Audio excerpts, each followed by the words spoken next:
श्लोक संख्या 12 से पाठ।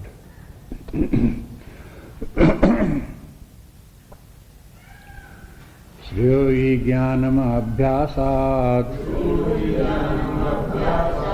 ज्ञानाद् विशिष्यते ध्यानात् कर्मफलत्यागः त्यागात् शान्तिरनन्तरम् अद्वेष्टा सर्वभूतानां मैत्रः करुण एव च निर्ममो निरहङ्कारः समदुःख सुखक्षमी सन्तुष्टा सततं योगी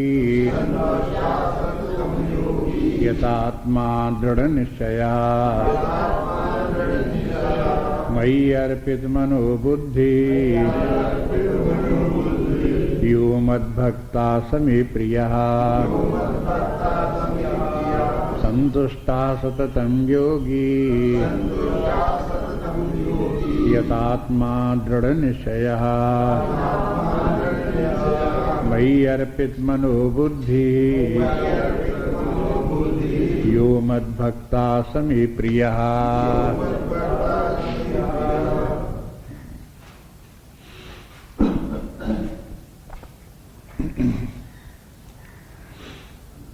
यह अध्याय दो भागों में विभाजित है।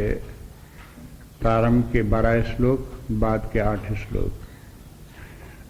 12 श्लोकों में तो भक्ति कैसे प्राप्त होती है और सर्वश्रेष्ठ भक्ति कैसे है इसका वर्णन है। उसमें एक के बाद एक सीढ़ियां बताई गई कि पहले ऐसा करो, फिर ये करो, फिर ये करो, तो ऐसे भक्ति प्राप्त हो जाती है। तो क्रम क्रम से आध्यात्मिक विकास करते हुए भक्ति के शिखर पर पहुंच सकते हैं। पहली बात तो ये है। और दूसरी बात ये कि अगर कोई भक्त है तो उसमें क्या विशेषता आ जाती है। तो उसके जो है शेष जो 8 श्लोक हैं उनमें भक्ति के गुणों का वर्णन है, उसके स्वभाव का वर्णन है। ये स्वभाव को दोनों प्रकार से देख सकते हैं।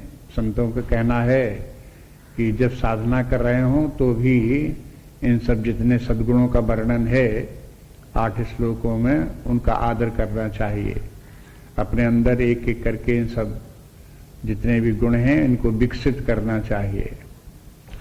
ये भी कहते हैं कि जिन लोगों को भक्ति प्राप्त होती है उनको परमात्मा की कृपा से ये सारे गुण प्राप्त हो जाते हैं, क्योंकि परमात्मा और गुण दोनों एक ही बात है। वही परमात्मा जब हृदय में व्यक्त होता है तब गुणों के रूप में व्यक्त होता है। जिसके हृदय में परमात्मा का वास है, परमात्मा के दर्शन जिसको हो रहे हैं, उसको अपने हृदय में ये गुणों के भी दर्शन हो रहे हैं। ये गुण देवता है, मानो परमात्मा ब्रह्म है और जब वो हो हृदय में अपना पूरा प्रकाश दिखावे तो उसके साथ में ये सब देवता भी गुण के रूप में विद्यमान होते हैं। इनको व्यवहारिक जीवन में नैतिक मूल्य भी कहते हैं। जितने गुणों का वर्णन है ये सब नैतिक मूल्य हैं, ethical values of life, moral values of life, वो जो है उनका सबका जो है एक एक करके वर्णन इसमें किया गया। इनका वर्णन गीता में दूसरे अध्याय में जहाँ स्थित प्रज्ञवरण दर्शन है उसमें भी दूसरे अध्याय के अंतिम श्लोकों में 18 श्लोकों में इन गुणों का वर्णन वहाँ भी है। वो स्थित प्रज्ञ के नाम से वहाँ भगवान ने बताए हैं। यहाँ जो है ये 12वें अध्याय में भक्ति के लक्षणों के नाम में बताए हैं। 18वें अध्याय में जब पहुंचेंगे तो वहाँ देखेंगे इन्हीं गुणों को ज्ञानी के लक्षण बताया है। तो यही ज्ञानी के लक्षण हैं, यही भक्त के लक्षण हैं, यही पूर्ण पुरुष के लक्षण हैं। इस प्रकार से ये है लक्षण जो है ये है गीता में बार बार कहे गए हैं और भी अध्यायों में थोड़ा थोड़ा करके सभी जगह कहे गए हैं। तो उन सबका जो है संग्रह करके इन गुणों को जीवन में धारण करना बहुत ही आवश्यक है। रामचरितमानस में भी तुलसीदास जी ने भक्तों के लक्षणों को, ये सब लक्षण वर्णन किए हैं, और उनको भक्तों के लक्षण को और संतों के लक्षण को एक ही कर दिया है। जो संतों के लक्षण है वही भक्तों के लक्षण है, जो भक्तों के लक्षण है वही संतों के लक्षण है, जो भक्त है वही संत है। ये इस दृष्टि से वर्णन किया। वहां देखते हैं जब भगवान राम पंपा सरोवर के पास पहुंचे, नारद जी वहां पर आए वन में, तो नारद जी ने भगवान से प्रार्थना की और संतों के लक्षण पूछे, और ये भी कहा जिन संतों के लक्षणों के कारण आप उनके बस में हो जाते हो, ऐसे वो लक्षण कौन से हैं। तो भगवान ने अपने मुख से स्वयं इन्हीं सबका वर्णन किया, और ये भी कह दिया अंत में, इन गुणों के कारण से मैं, जिनमें ये गुण हैं, मैं उनके बस में हूं, ऐसा बोलते हैं भगवान। इसके माने है ये गुण जो है वो बड़े मूल्यवान हैं, इनको जीवन में बहुत अवश्य ही इनको धारण करना चाहिए।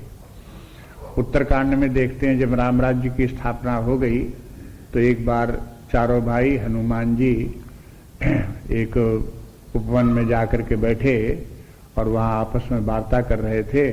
तो वार्ता के बीच में प्रसंग आया, भरत जी कहने लगे हनुमान जी से कि इनसे कहो कि ये है संतों के लक्षण बतावें। तो भगवान राम ने वहां पर भी संतों के लक्षण बताए। उन संतों के लक्षणों के भी तात्पर्य उनका ये सब भक्तों के लक्षण हैं। साधु संत के माने क्या है? भला आदमी, श्रेष्ठ व्यक्ति, सज्जन व्यक्ति, और जो श्रेष्ठ सज्जन व्यक्ति हैं वही लोग भक्त भी हैं। ऐसा नहीं कि भक्त जो है एक विकृत व्यक्तित्व होता है, गड़बड़ आदमी एक होता है, उल्टा सीधा काम करता है, वो भक्त हो, ऐसे नहीं है। भक्त जो वो हो जो इस प्रकार से अपने जीवन को संयमित बनाते बनाते समस्त सद्गुणों से अपने आप को विभूषित कर लेता है, चाहे वो भगवान की कृपा से हो, चाहे अपने प्रयास से हो, किसी प्रकार से वो व्यक्ति उस अवस्था पर पहुंच गया तो फिर वो संत भी है, साधु भी है, ज्ञानी भी है, भक्त भी है, पूर्ण भी है। फिर इन्हीं गुणों के बल पर व्यक्ति जीवन में सफल भी है, वो स्वयं अपने आप में प्रसन्न भी है, और उसके व्यक्तित्व के कारण से सारा समाज प्रभावित होकर के सब प्रसन्न होते हैं। उसकी प्रसन्नता से सब लोग, सारा समाज प्रसन्न रहता है। ये उसकी महिमा है।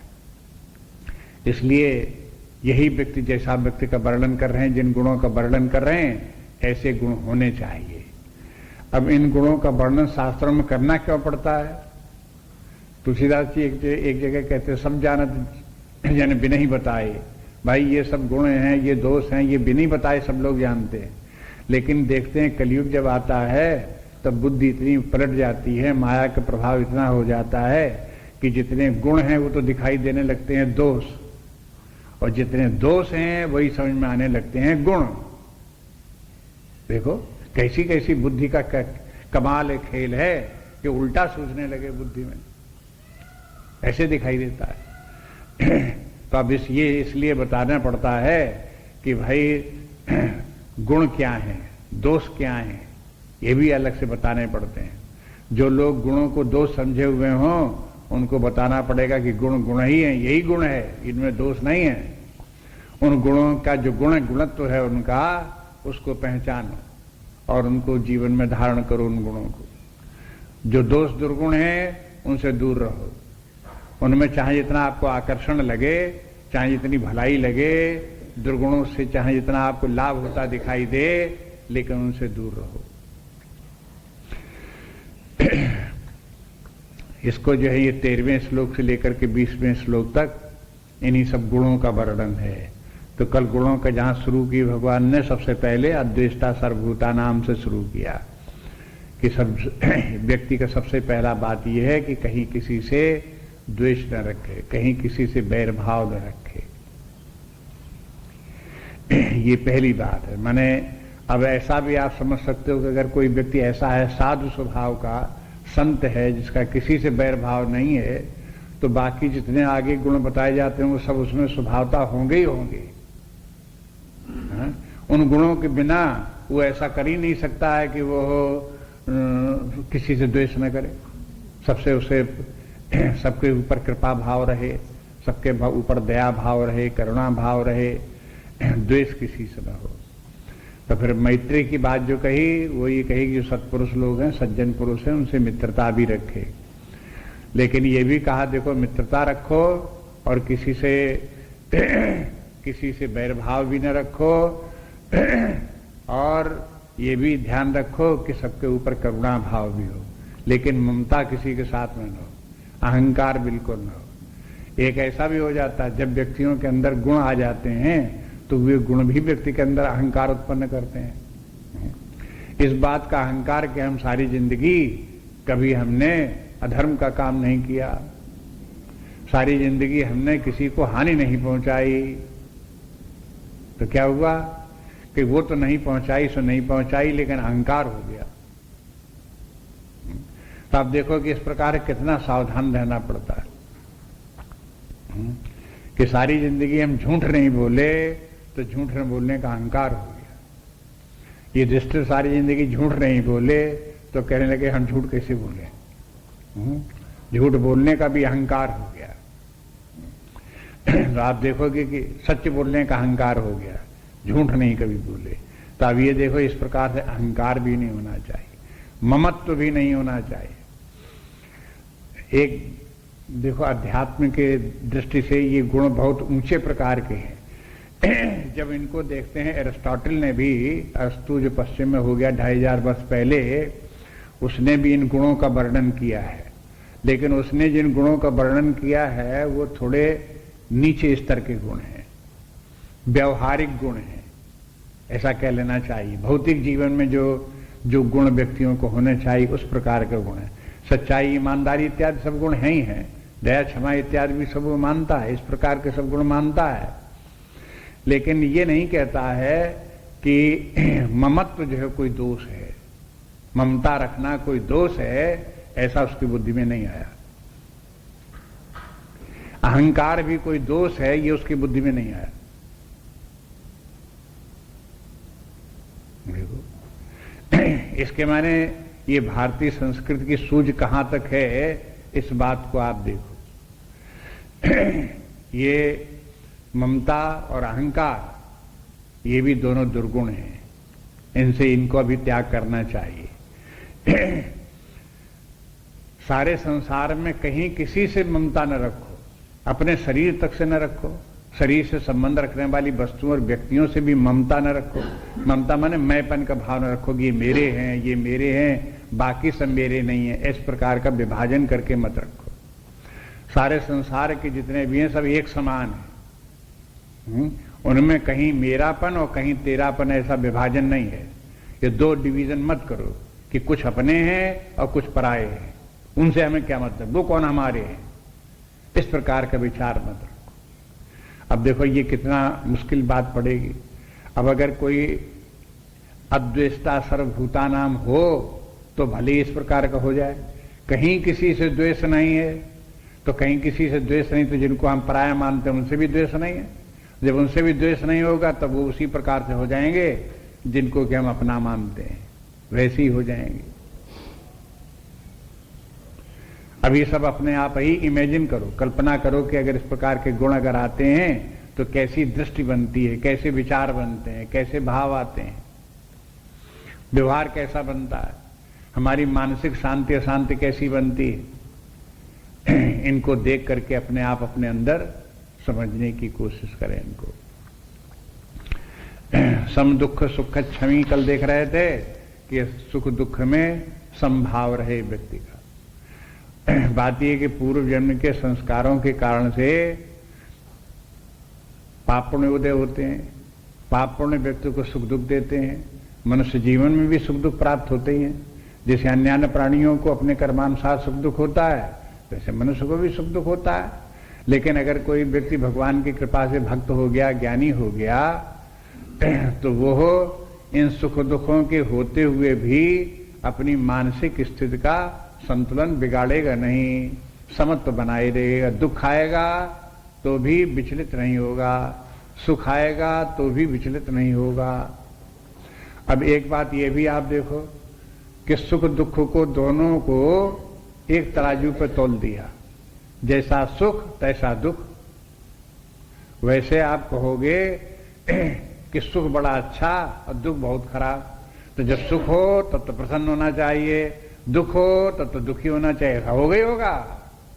लेकिन संत स्वभाव ये है कि वो जानता है कि सुख होना, सुखी होना भी एक प्रकार का मन का विक्षेप है, दुखी होना भी एक प्रकार से मन का विक्षेप है। दोनों ही प्रकार, दोनों स्थितियों में ही व्यक्ति का ध्यान बाह्य जगत की तरफ चला जाता है, विषयों की तरफ चला जाता है, व्यक्तियों की तरफ चला जाता है। तो ये हमारा विक्षेप है। यही हम परमात्मा भुला जाता है। हमारा चित्त सदा परमात्मा में लगा रहना चाहिए। उसके लगे रहने के लिए आवश्यक है कि सुख दुख जो कुछ आते हैं उनको सहन करना चाहिए। ये बात जो है सुख दुख को जब बात भगवान ने कह दी तो दूसरे अध्याय से बार बार कहते आ रहे हैं, उस बात को बराबर याद रखें। शीतोष्ण सुख दुखेषु तथा मानापमानयो, ये कब से कहते आ रहे हैं? दूसरे अध्याय से, जहां भगवान ने प्रारंभ किया प्रवचन, अपना उपदेश, वहीं से कहते आ रहे हैं। गर्मी सर्दी को समान समझो, आने जाने वाली, जैसे गर्मी सर्दी आने जाने वाली है, ऐसी समझो कि मन बुद्धि में ये गर्मी सर्दी है। कभी ये जैसे कि सीजनल चेंजेस होते रहते हैं बाहर जगत में, गर्मी सर्दी होती रहती है, ऐसे मेंटल सीजन का चेंज हो जाता है। ये मेंटल सीजन का चेंजिंग है। कभी प्रसन्नता है, कभी हर्ष है, कभी विषाद है, कभी सुख है, कभी दुख है। सीजन बदल गया मन का, बस।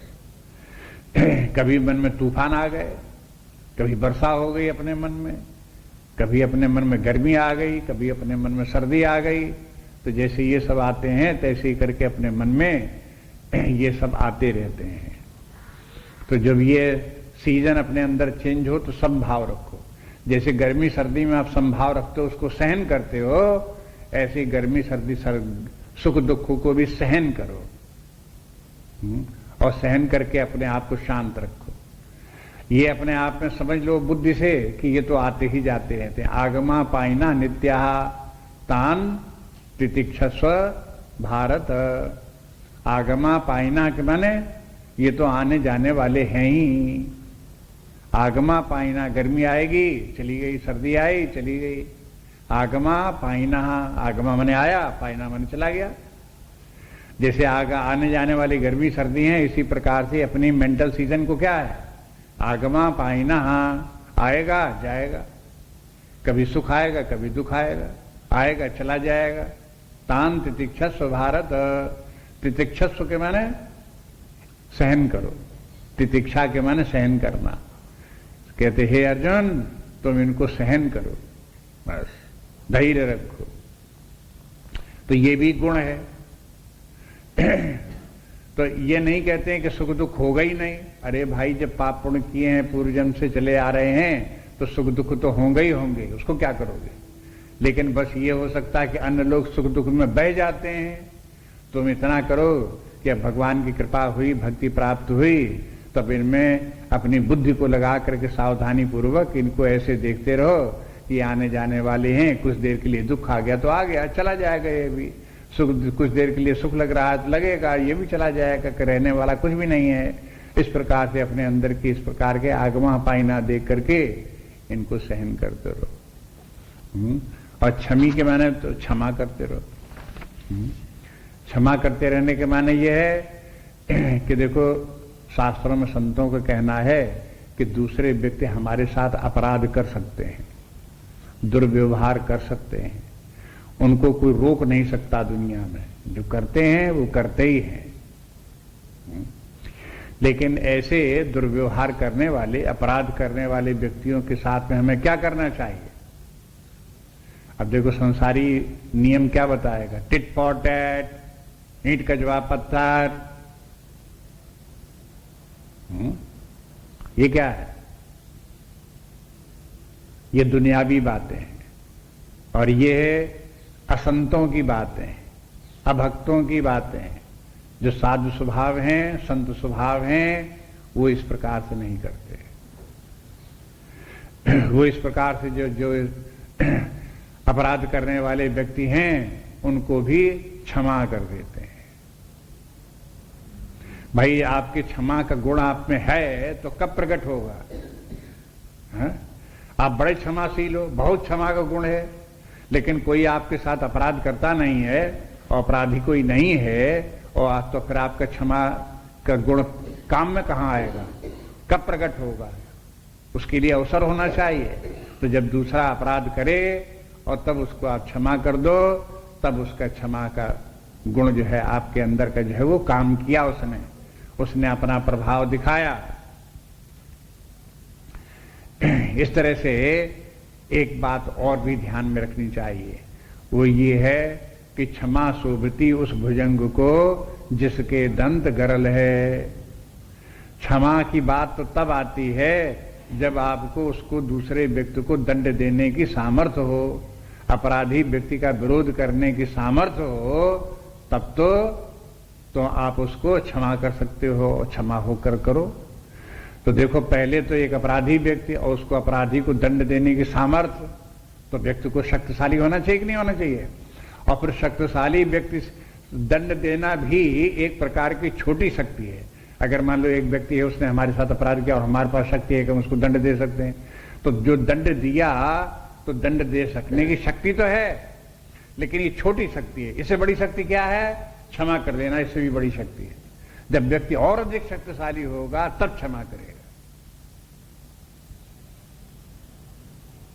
ऐसा नहीं कि क्षमा जो है वो चूंकि उसको दंड दे नहीं सकते थे इसलिए अपाहिज पहले ही थे, अपने ताकत थी नहीं, कुछ कर सकते ही नहीं थे, इसलिए क्षमा कर दी, तो वो क्षमा नहीं है, वो तो कायरता है। इसलिए कायरता में और क्षमा में बहुत अंतर है। कायरता के साथ में अपराध को सहन कर लेना ये कभी शास्त्रों में नहीं कहा गया, इसकी स्वीकृति नहीं दी गई। लेकिन शक्तिशाली बनो और दूसरों के अपराध करने वाले व्यक्ति को दंड देने की सामर्थ्य रखो, लेकिन उनको क्षमा करते रहो। इतनी महानता ला। अब देखो, इसके बाद में आगे के गुणों को देखो, इन्हीं से सबके। अब ये भी आप देखते रहो, बार बार कहने की जरूरत नहीं, इनको तो सब विचार करने की बात है कि ये सब गुण जो है इंटरडिपेंडेंट हैं। एक गुण होगा तो उससे दूसरे को बल मिलता है। जैसे व्यक्ति को करुणा है,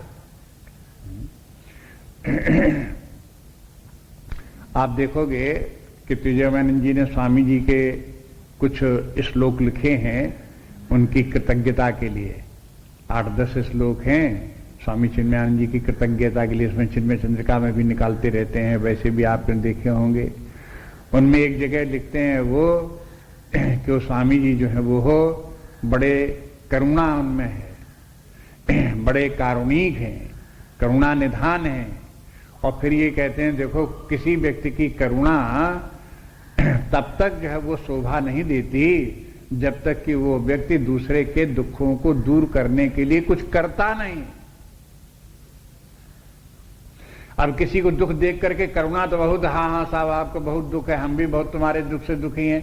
अरे कुछ ऐसा नहीं बनता कि थोड़ा सा हाथ लगा दो, थोड़ा सा कुछ दे दो, कुछ सहानुभूति के 2 शब्द बोल दो, कर कुछ नहीं सकते तो करुणा काय बात की।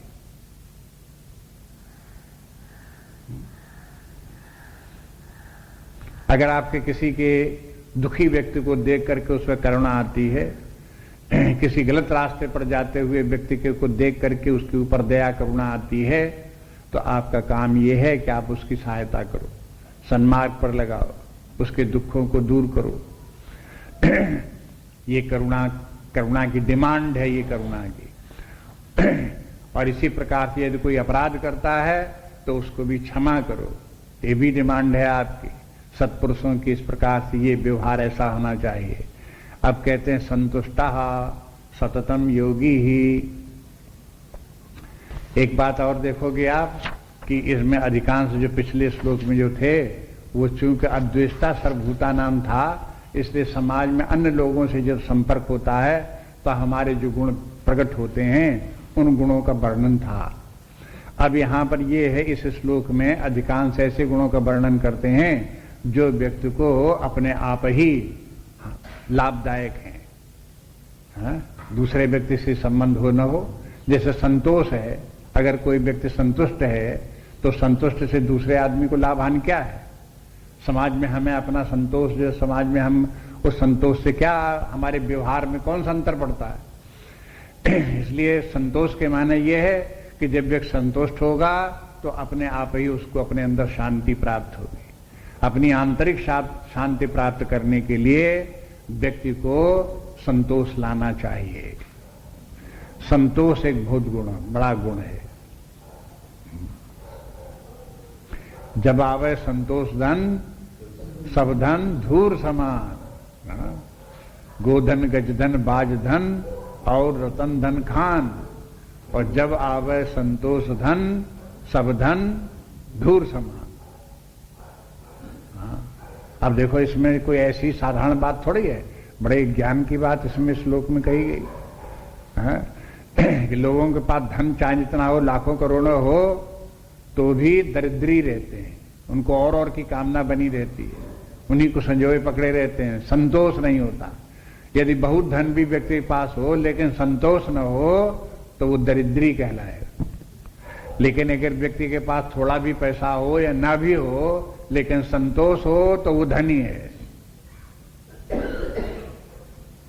देखो, अब आध्यात्मिक अर्थ जो है धन का, धनी का और निर्धन होने का इस प्रकार से है। ऐसा नहीं कि किसी व्यक्ति के पास बहुत पैसा तो धनी हो गया। हाँ, असंतुष्ट हो सकता है और दुखी हो सकता है उस धन से भी, असंतोष के कारण से। इसलिए संतोष सीखें। संतोषी, एक और कहावत दुनिया में कि संतोषी सदा सुखी। संतोषी सदा सुखी। अगर कोई संतुष्ट रहता है तो हर हालत में सुखी है।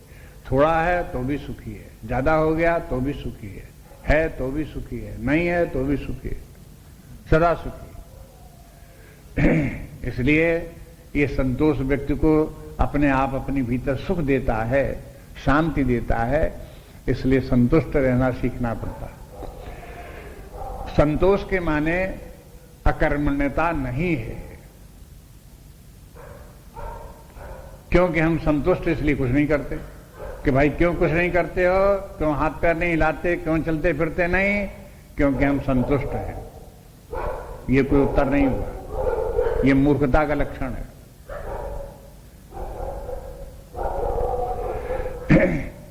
कार्य करो, परिश्रम करो, समाज सेवा करो, लोक कल्याण का कार्य करो। जब तक शरीर है, शरीर का उपयोग करो समाज के लिए, भगवान के कार्य के लिए। शरीर काम में आता रहे, कर्म तो चलता ही रहना चाहिए।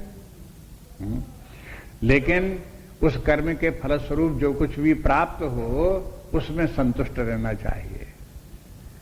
कर्म के करने से संतुष्ट नहीं होना चाहिए कि हमने बहुत कर लिया अब हम संतुष्ट हैं। हाँ, कर्म के करने में संतोष नहीं होना चाहिए, कर्म के फल में संतोष होना चाहिए। जो कुछ भी उससे प्राप्त हो जाता है उसमें संतुष्ट रहो, ये नियम संतोष का है। इसलिए संतुष्टः और सततम योगी, सततम योगी सदा योगी भाव करो, योगी रहो। सततम शब्द संतुष्ट के साथ भी हो सकता है, सततम संतुष्टा, और सततम योगी भी हो सकता है, योगी रहो सदा। योगी के माने यहां जब योगी शब्द केवल आया है तो गीता के अनुसार इसका अर्थ लगाना चाहिए निष्काम कर्मयोगी। व्यक्ति को निष्काम कर्मयोगी जीवन जीना चाहिए।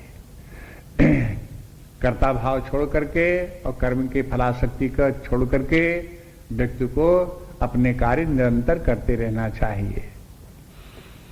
संतोष माने बता दिया कि अपने अंदर संतोष होना चाहिए फल के प्रति, और योगी कहकर के बता दिया कर्म करते रहना चाहिए और कर्म के फल में आसक्ति नहीं रखनी चाहिए। इसलिए सतता योगी, योगी के माने कर्म करते रहो।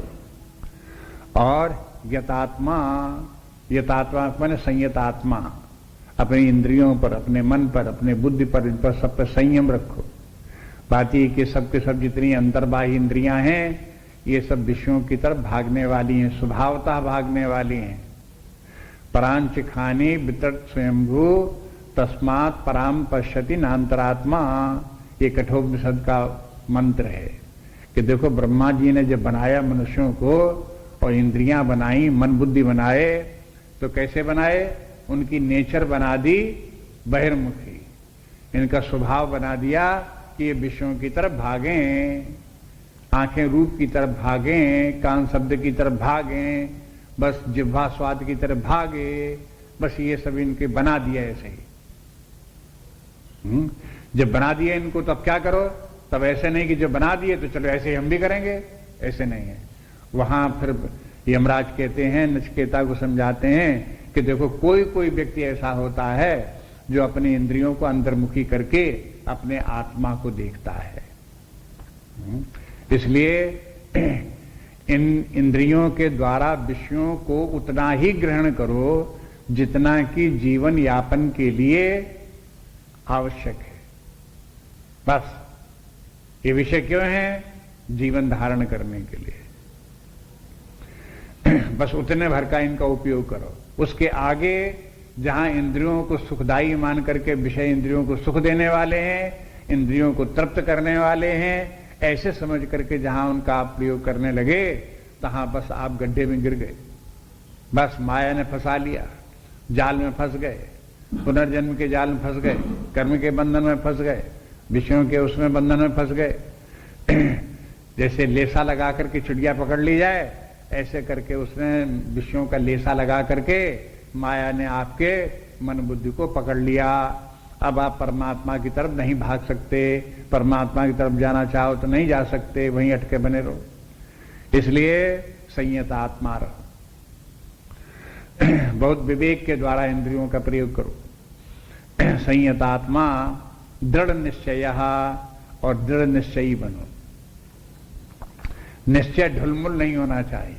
ऐसा नहीं कोई निश्चय किया, खूब विचार करके एक निश्चय किया और जो निश्चय किया तो थोड़ी देर रहा, उसके बाद खत्म।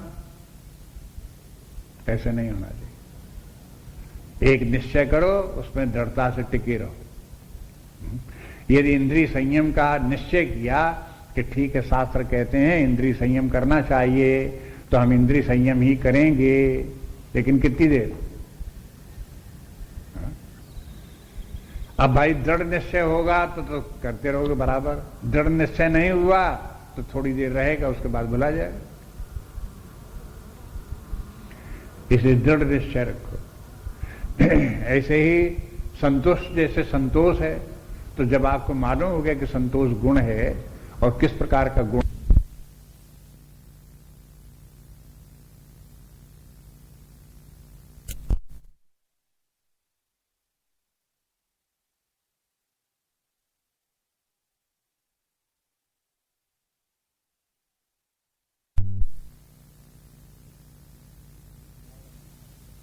और रहना है, तो बस निश्चय कर लिया तो कर लिया।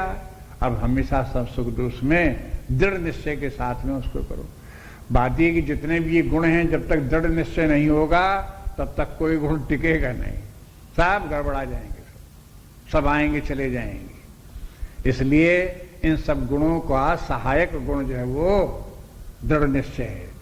दृढ़ निश्चय हुआ तो सब गुण गुण बने रहेंगे, और दृढ़ निश्चय नहीं हुआ तो गुण आएंगे चले जाएंगे।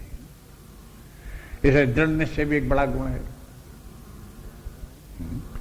इसलिए कहते हैं सत्य कि यथात्मा दृढ़ निश्चय और मयि अर्पित मनोबुद्धि ही, और उसके बाद अपने मन बुद्धि को परमात्मा में लगाए रहो।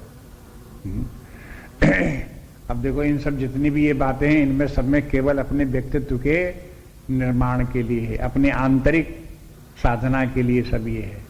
ये समाज के साथ में देखो, इसमें कहीं की जरूरत नहीं, संतुष्टा के लिए कहीं दूसरे व्यक्ति की जरूरत नहीं, सततम योगी के लिए कहीं दूसरे की जरूरत नहीं।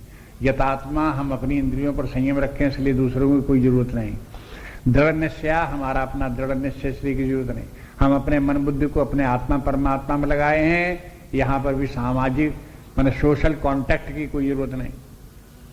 तो ये जितने भी ये गुण हैं, इनमें कहीं कोई सोशल कॉन्टैक्ट पे, पिछले श्लोक में जितने गुण थे व्यवहारिक गुण थे, कि व्यवहार में जब हम दूसरे लोगों कॉन्टैक्ट संपर्क में आते हैं तो कैसे व्यवहार करें। इसमें इस श्लोक में यह आया कि हम कौन से इन गुणों को स्वयं अपने अंदर कौन से गुणों को विकसित करें, जिससे हमारा आंतरिक व्यक्तित्व विकसित हो।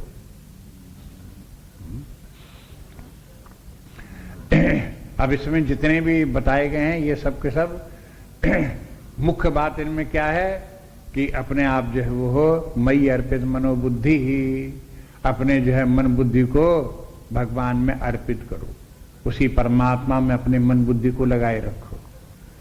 तो ये मुख्य बात ये है कि अपने मन को परमात्मा में लगाना है, तब लगाना है और उसी में लगा रहना चाहिए। वहीं आ गए जहां पहले पिछले श्लोकों में भगवान कई बार बता चुके, वहां कह सके कि मई एव मन आधत स्व मई बुद्धिम निवेश, ये बोले थे।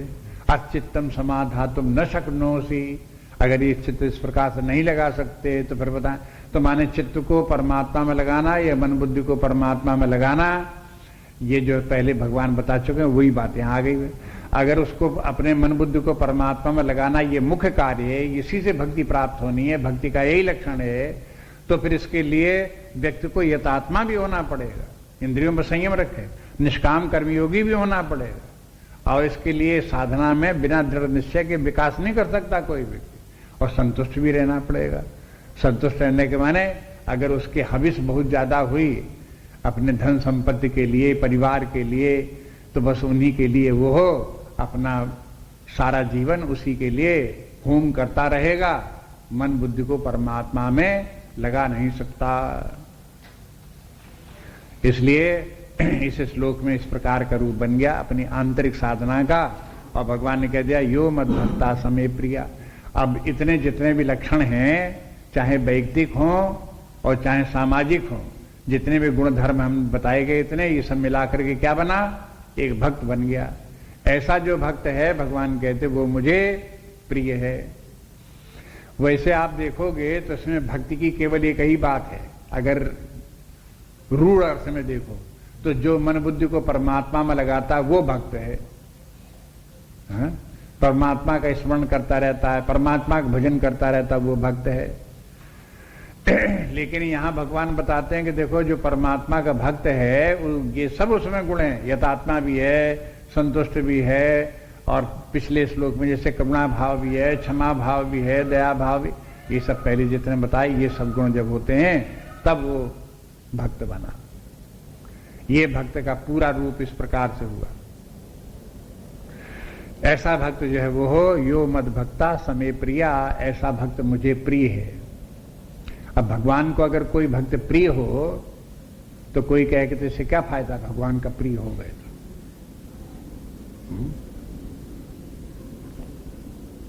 देखो प्रेम का एक लक्षण क्या है आपको मालूम है, अगर कहीं किसी पर प्रेम हो तो क्या होता है।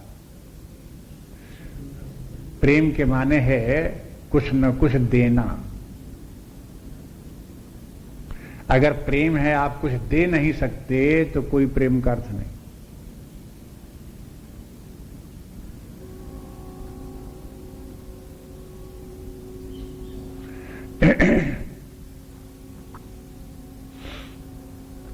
जब मन में किसी के प्रति प्रेम भाव जागृत हो तो प्रेम भाव जागृत होने के माने कुछ देने का विचार आना चाहिए, उसके लिए कुछ करो, कुछ दो, उसकी किसी प्रकार की सहायता करो। बस ये जब होगा तब प्रेम प्रेम है, अन्यथा कोई प्रेम नहीं। इसलिए कहते हैं कि अब ये इसी बात को भगवान के साथ जोड़ लो। भगवान कहते वो मुझे प्रिय है, तो प्रिय जब भगवान को कोई व्यक्ति प्रिय होगा तो भगवान क्या करेंगे, हैं? कुछ न कुछ देंगे, हैं? और क्या देंगे, हैं? उनको दिखाई देगा कि इसको जो चीज चाहिए वो हम दें। और ये बताओ कि भगवान क्या नहीं दे सकते, हाँ? सब कुछ दे सकते हैं। तो उनसे भगवान जब भगवान ही को जो भक्त प्रिय होगा तो भगवान सर्वसमर्थ हैं, सब कुछ दे सकते हैं, उसको कुछ कोई कमी नहीं रह जाएगी, उसे किस बात की कमी रह जाएगी। जहां तक भगवान ने कह दिया मैं उसको ज्ञान देता हूं, तो बताओ जब भगवान ज्ञान भी दे सकते हैं तब और तो दुनिया की बात है ही क्या। संसार का धन संपत्ति चाहिए हो तो भी भगवान से मिल जाए, यश कीर्ति चाहिए हो तो भी भगवान से मिल जाए, स्वर्ग चाहिए हो तो भगवान से मिल जाए, ज्ञान चाहिए तो वो भी भगवान से मिल जाए, अमृतत्व प्राप्त करना हो तो भी भगवान से मिल जाए, पूर्णता प्राप्त करनी हो तो भी भगवान से मिल जाए, जो आप चाहते हो सब भगवान से मिल जाए, लेकिन भगवान ऐसे तुम बनो कि भगवान तुमसे प्रेम करे और तुम्हें दे। आप चाहो कि भगवान हमको जबरदस्ती करके हम भगवान से कुछ छीन लें, तो वो भी छीन नहीं सकते आप, इतनी सामर्थ्य नहीं है। भगवान ऐसे कमजोर नहीं है कि आप जो चाहो जब चाहो तो उसे छीन लो कुछ। वो तो भगवान से वही प्राप्त हो सकता है जब भगवान प्रसन्न हो, प्रियता उनके मन में जागृत हो, प्रेम जागृत हो, तब वो कुछ दे देंगे। छीने से नहीं मिलेगा कुछ। इसलिए कहते हैं कि यो मद भक्ता समे प्रिया, ऐसा जो भक्त है वो मुझे प्रिय है। थोड़ा वेदांत की दृष्टि से भी देख लो, आगे ये बार बार बात आएगी। भगवान बार बार कहेंगे कि जो ऐसा भक्त है वो सो मुझे प्रिय है, ऐसा भक्त है वो मुझे प्रिय है, बार बार कहते हैं। इसके वेदांत की दृष्टि से माने ये है कि देखो परमात्मा आनंद स्वरूप है, और वो परमात्मा जब हृदय में आता है तब वो हो जाता है प्रेम स्वरूप। जब व्यवहार में आता है तब वो परमात्मा हो जाता है सौंदर्य स्वरूप। आनंद के तीन रूप हैं, एक तो आनंद गुड फीलिंग, वो आनंद, और दूसरी प्रियता, वही आनंद ही प्रेम है, प्रेम ही आनंद है। और फिर प्रेम के बाद जो सुंदरता है, सौंदर्य है, वो भी आनंद ही है। आनंद का ही एक रूप सुंदरता है। जब व्यवहार में कर्म का सौंदर्य, व्यवहार का सौंदर्य, ये भी सब सौंदर्य है। कोई सौंदर्य के माने कोई चेहरे की सौंदर्य थोड़ा है। सौंदर्य के माने जो वो हो, जब व्यवहार कराओ, व्यवहार में सुंदरता आवे, सुंदर व्यवहार, तो भी एक व्यवहार है। कर्म का सौंदर्य, जो कुछ काम करें वो बड़ी सफाई से काम, बहुत अच्छा काम, परफेक्शन का काम हो, उस काम में सुंदरता आ गई। तो ये सुंदरता है किसी प्रकार, कर्म का सुंदरता, व्यवहार की सुंदरता, आचरण की सुंदरता। ये सब सुंदरता जो है वो कैसे आती है? वो परमात्मा ही जब आता है व्यवहार में, तब ये सुंदरता आती है। और जो प्रेम है वो अपने हृदय में जब परमात्मा आता है तब वो प्रेम के रूप में प्रकट होता है। प्रेम के माने क्या हो गया कि फिर उसके अपने हृदय में प्रेम स्वरूप होकर के वो आनंददायी बन जाता है। परमात्मा अपने सच्चिदानंद स्वरूप होते हुए भी मन बुद्धि में आकर के, हृदय में आकर के प्रेम स्वरूप बन गया। प्रेम क्या है? एक प्रकार की भावना है, हृदय की एक वृत्ति है। तो जब परमात्मा उस हृदय में आकर के वृत्ति रूप धारण करता है तब वो प्रेम स्वरूप हो गया।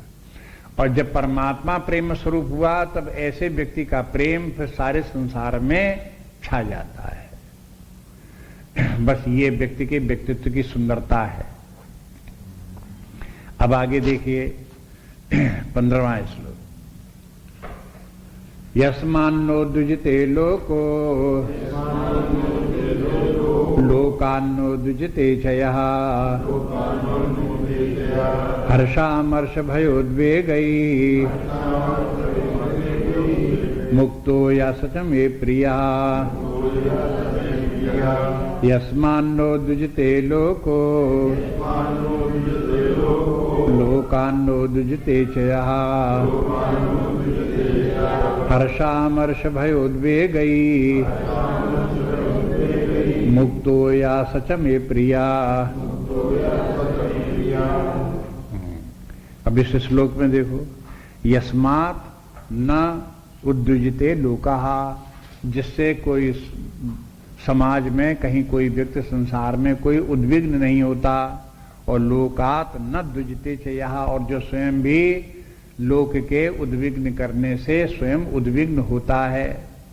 और फिर हर्ष, अमर्ष और भय और उद्वेग, इन चारों से जो मुक्त है, मुक्तः यह सच में प्रिय, जो ऐसा है वो भगवान कहते हैं मुझे प्रिय है।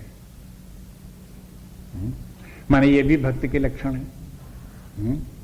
भक्त होगा तो कैसा होगा? न तो वो हो यस्मान नो द्विजते लोकाहा, वो ऐसा व्यवहार नहीं करेगा, जीवन में ऐसे नहीं रहेगा कि उसके कारण से समाज उद्विग्न हो। उद्विग्न होने के माने डरे, परेशान हो, पीड़ित हो, चिंतित हो, ये सब उद्वेग है। जैसे चोर डाकू हैं, उनसे व्यक्ति उद्विग्न होगा, गुंडे होंगे, उनसे समाज उद्विग्न होगा। हिंसक व्यक्ति हैं, बंदूक लिए घूम रहे हो, उनसे व्यक्ति उद्विग्न होंगे। उद्विग्न के माने क्या हुआ? उद्वेग के माने किसी के मन में भय उत्पन्न हो या तनाव पैदा हो। उद्वेग के माने तनाव समझ लो, किसी के मन में तनाव पैदा हो। तो जो ऐसा व्यवहार न करे कि जिससे कि दुनिया में किसी के मन में तनाव पैदा हो, भय पैदा हो, ऐसा काम मत करो। और दूसरी बात ये कि मान लो हम तो न करें, लेकिन दूसरे तो करेंगे, तब तो कहते करने दो। जब वे कोई भी उद्वेग करने का कार्य करें तो हमारा धर्म क्या है कि हम उद्विग्न हो ही नहीं। करते रहो तुम उद्वेग, हम नहीं होते उद्विग्न।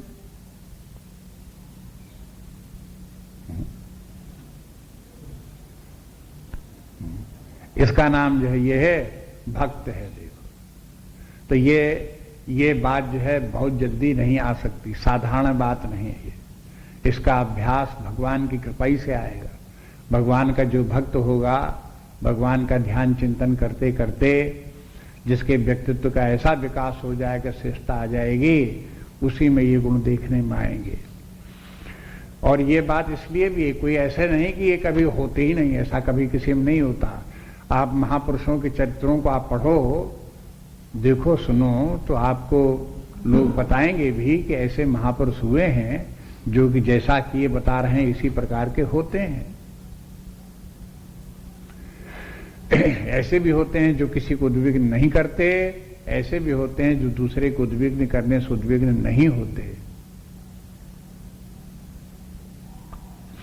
एक बार कहते हैं कि अब पता नहीं कहां तक ठीक है, क्या बात है, लेकिन हमको तो यही बताया किसी ने कि गांधी जी जब इंग्लैंड में पहुंचे तो वहां पर चर्चिल भी था, और चर्चिल की गांधी जी की भेंट हुई, और आपस में चर्चिल भी अपने समय का एक विशेष व्यक्ति था, गांधी जी भी अपने समय के एक विशेष व्यक्ति थे। दोनों के बीच में जब वहां चर्चा चली, देश की स्वतंत्रता के संबंध में कुछ बात हुई, तो वहां पर चर्चिल ने गांधी जी को प्रवोक करने के लिए बहुत सी बातें कही। प्रवोक करना जानते हैं ना, उद्विग्न करने वाली बातें, उद्वेग उनमें उत्पन्न हो, ऐसी बातें बहुत सी कही। लेकिन गांधी जी ने उसको जरा भी उसकी तरफ ध्यान नहीं दिया, रंच मात्र भी उद्विग्न नहीं हुए। तो चर्चिल बाद में उसने एक टिप्पणी की कि दुनिया में आज हमें पहला व्यक्ति ऐसा मिला जो कि इतना सब सहन करने की सामर्थ्य रखता हो, और वो हो उद्वेग उसको ना आवे, टेंशन पैदा ना हो। नहीं तो ये समझते थे जब हम कुछ कहेंगे तो ये भी भड़बड़ा करके 10 गालियां हमको भी देने लगेगा। दुनिया में तो ऐसा ही होता है, अगर किसी को गाली दो, भरा बुरा कहो, तो उलट करके वो भी उसी प्रकार करने लगता है। तो आशा यही करते हैं कि जब हम इस प्रकार करेंगे तो वो भी ऐसे करेगा, लेकिन वो करते ही नहीं इस प्रकार से। तो जब वो करते ही नहीं तो चर्चिल ने हार मान ली कि यहां हम हार गए इनसे।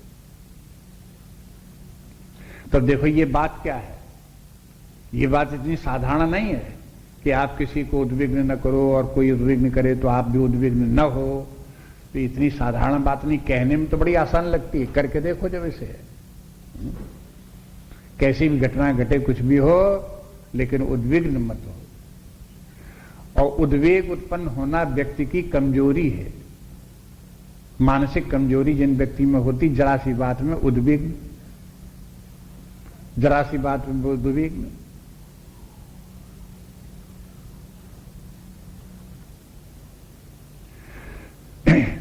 उद्वेग को डिस्टरबेंस भी कह सकते हैं। क्या हो गया कि डिस्टर्ब हो गए।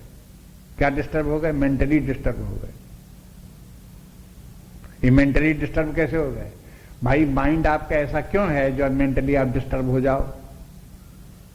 आपका माइंड, अपने माइंड को इतना दृढ़ निश्चयी, और आप अपने माइंड को इतना ऊंचा क्यों नहीं रखते और इतना सुरक्षित क्यों नहीं रखते कि डिस्टर्ब ना हो?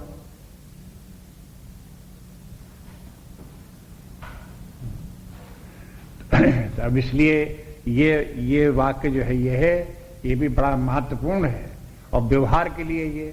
अब देखो इसमें लोक के साथ लोक व्यवहार में ये बात भगवान कहते हैं, इन बातों को ध्यान, चाहे भगवान कह रहे हो, चाहे व्यास जी कह रहे हो, चाहे अपनी भारतीय संस्कृति कहती हो, चाहे भारतीय संत परंपरा कहती हो, कोई भी कहता हो, लेकिन एक ये जीवन का मूल्य है, एक उच्च मूल्य है, ये है कि पहली बात तो यही है कि अपनी तरफ से कहीं किसी ऐसा व्यवहार न करो कि दूसरे व्यक्ति को प्रोवोकेशन लगे।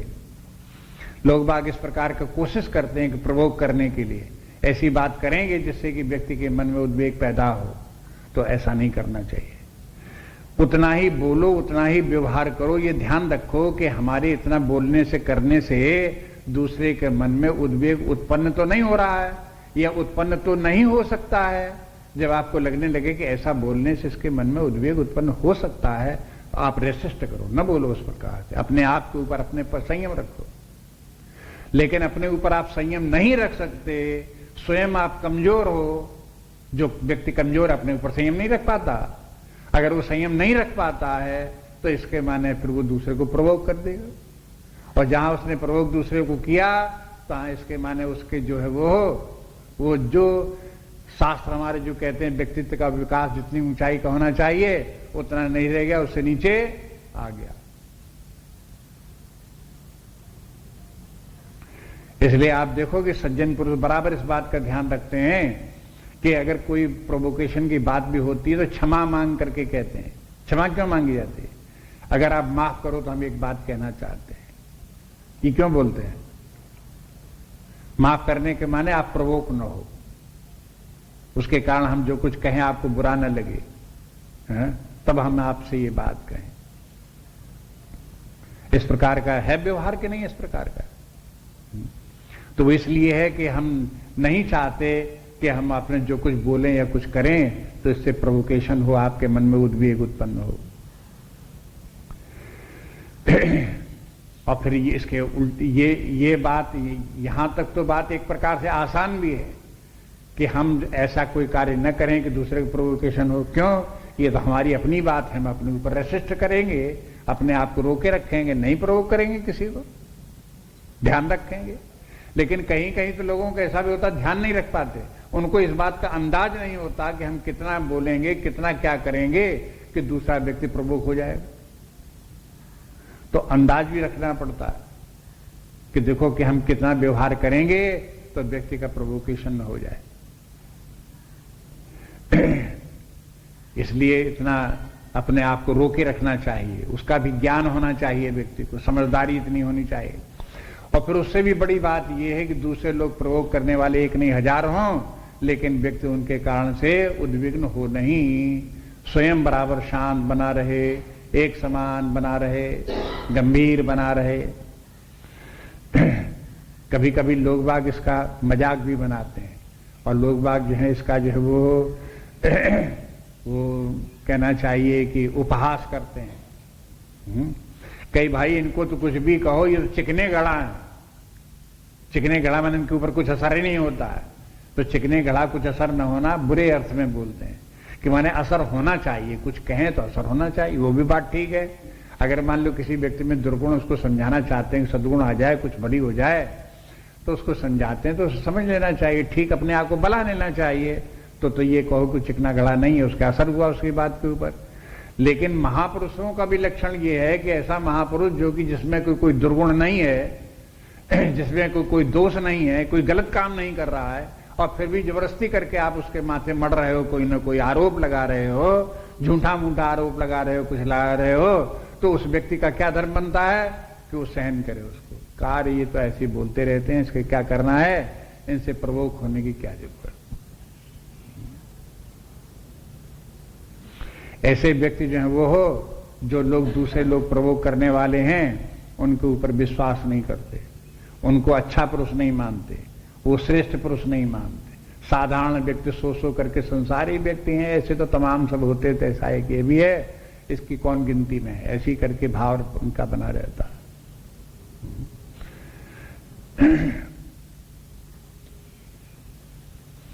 किसी झूठे का दुनिया में नहीं विश्वास करता है, बिगड़ जाता है वो, जिससे उसे वो नाश करता है। परमात्मा के जैसा वो किसी झूठे का दुनिया में नहीं विश्वास करता है। ये अगर कोई बार झूठा आरोप लगावे तो उसके ऊपर वो विश्वास नहीं करता, उसकी परवाह भी नहीं करता। बोलते रहो, करते रहो, क्या हुआ उससे। तो अब ये देखो कि ये प्रोवोकेशन वाला ये बात बड़ा महत्वपूर्ण है, व्यवहार में बड़े ध्यान देने की बात है। ये भारतीय संस्कृति का भी एक मूल्यवान गुण है, यहां बताया गया। बल्कि सारे संसार में अन्यत्र भी इस प्रकार से माना जाता है। एक जो है वो एक व्यक्ति ने बताया कि देखो, जापानी संस्कृति में एक बड़ी विचित्रता है। वो वहां की ये है कि उन लोगों से कहीं कुछ भी कहो, कुछ भी बातचीत करो, व्यवहार करो, तो उनका जो है वो उनका चेहरा जो है एक सा बना रहेगा। तो कहते हैं wooden faces, Japanese are wooden faces, माने जैसे लकड़ी के कठपुतली के चेहरे हों, इस प्रकार के उनको हैं। उनको भला को या बुरा को वैसे वैसे दिखाई देंगे। वो रिएक्शन करते उनका नहीं दिखाई देंगे कि आपसे वो पसंद आपकी बात करी कि नहीं पसंद बात की, आप उनके चेहरे से जान नहीं सकते। ये सामर्थ्य उनको कहां से आएगी? कोई ट्रेनिंग उनको बचपन से इस प्रकार की रही होगी, वातावरण इस प्रकार से रहे होंगे, जब इस प्रकार की सामर्थ्य होगी। माने वो भी एक प्रकार का ये कि उद्विग्न न होने का एक जो है गुण है वो। ऐसे आप देखो कि संसार में उद्विग्न न होने के गुण भी लोगों में हैं, बहुत लोगों में संसार में होते हैं। इसलिए ये गुण भी कि उद्विग्न न हो, ऐसा अपने आप को बनाओ। और जो जितनी ही कच्ची बुद्धि का है, कमजोर व्यक्तित्व का है, उतनी ज्यादा उद्विग्न होगा। जरा सी बात में उद्विग्न हो जाए। अरे यहां तक उद्विग्न, दो व्यक्ति पास बैठे हैं, एक व्यक्ति ने अपने कुछ कपड़ा संभाला तो जरा सा हाथ छू गया दूसरे को, जहां छू गया तो वहां के लाल ताल निकल गई।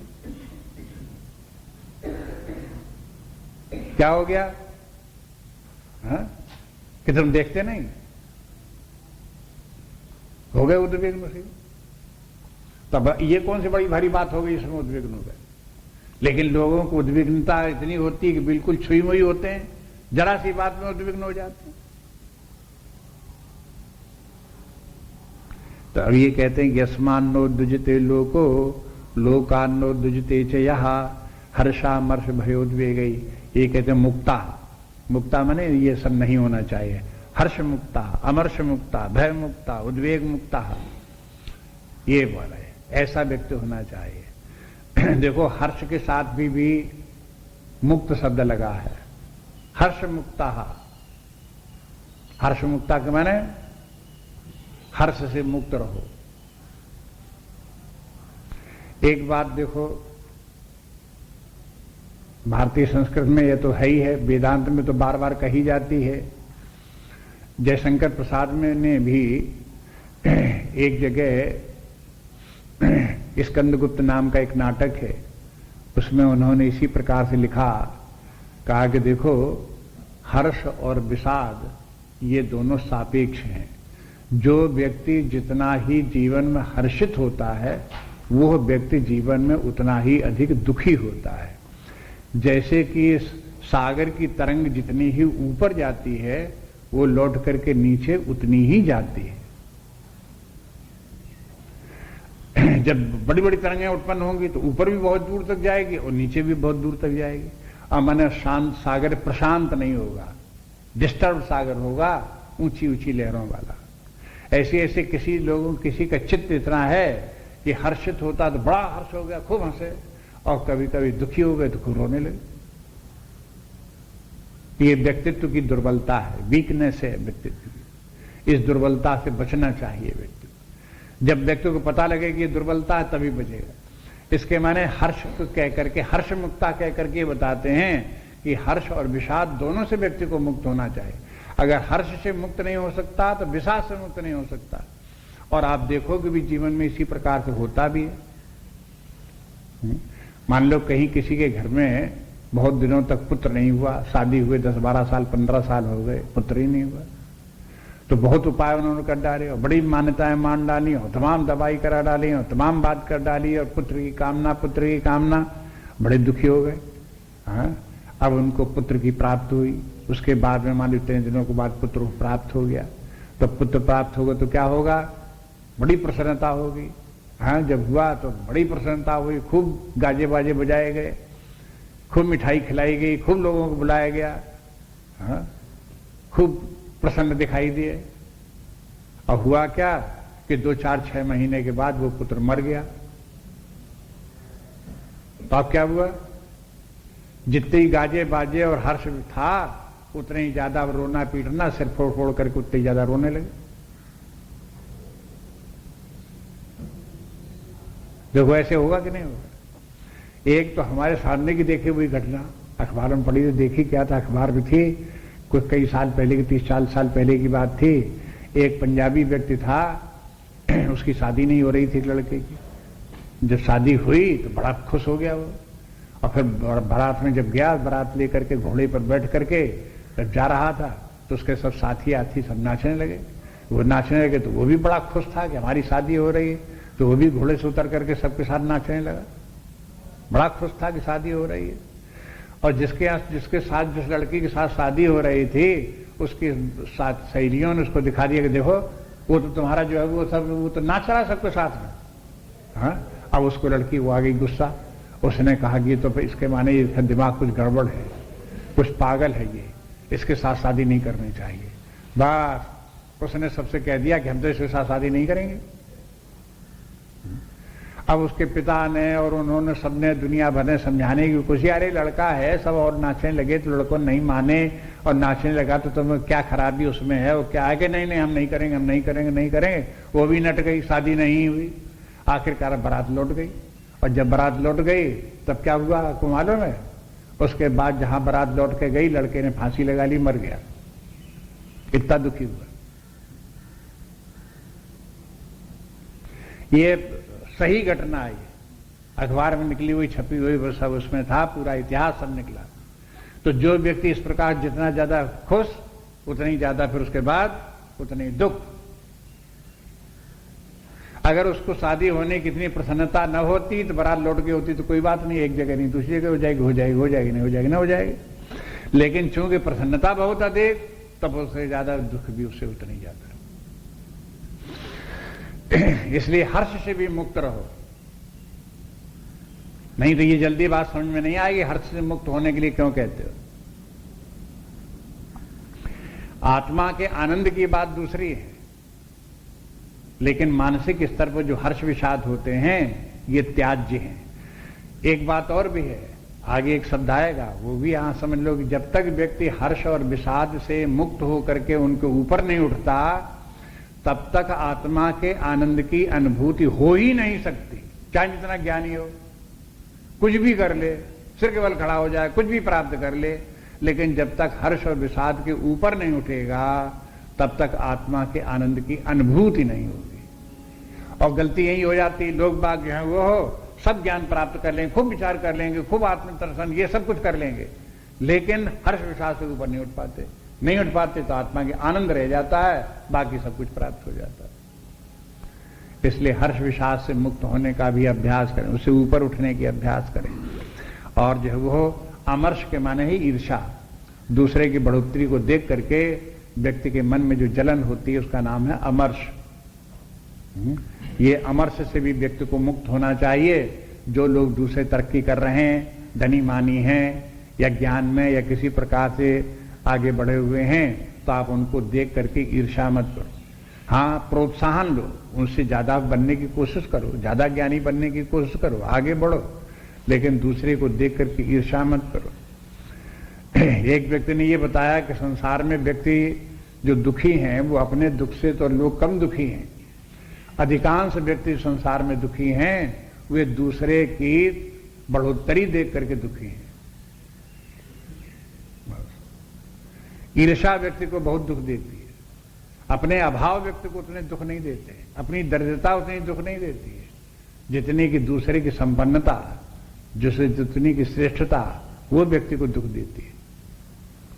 इससे मुक्त हो, कहते ये जैसे जब बचोगे नहीं तो इस दुख से भी नहीं छूट सकते। अमर्ष से भी मुक्त हो जाओ, भय से मुक्त हो जाओ, भय से मुक्त रहो। भय के माने व्यवहारिक जीवन। अब भय तो व्यक्ति को कहां तक बताऊं, तो सैकड़ों प्रकार का भय होता है व्यक्तियों को।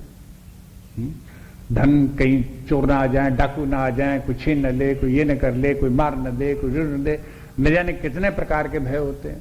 मृत्यु तक का भय अंत में होता है। ये सब जितने भी भय हैं, इन भयों से मुक्त रहना चाहिए और मुक्त होने की कोशिश करना चाहिए, उपाय करना चाहिए।